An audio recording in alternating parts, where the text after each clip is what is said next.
Ganda ng school nila. Yeah! Nakatingin sa akin yung mga teacher dito. Sabihin siguro, ang aga ni teacher Tan. Yes, kailangan maaga. Of course. Diba? Ayan guys, ito yung kabuuan ng school na pinapasukan ko. Ayan, doon sa may dulo may mga palayan, pero maganda yung school. Diba? Yes!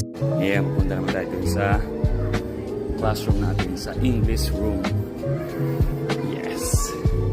Ayan, ito yung English room natin. Gusto natin. Yes!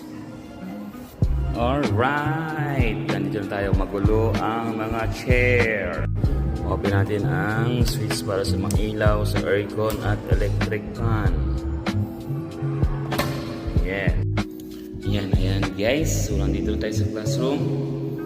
So ang gagawin ko, mag-prepare muna tayo ng ating flashcards and ano pa, mag-arrange ng chair. Okay, so yun lang guys ang ating daily life bilang isang OFW dito sa Vietnam. Alright, so yun lang po, and God bless everyone, and have a nice day. Bye. All right.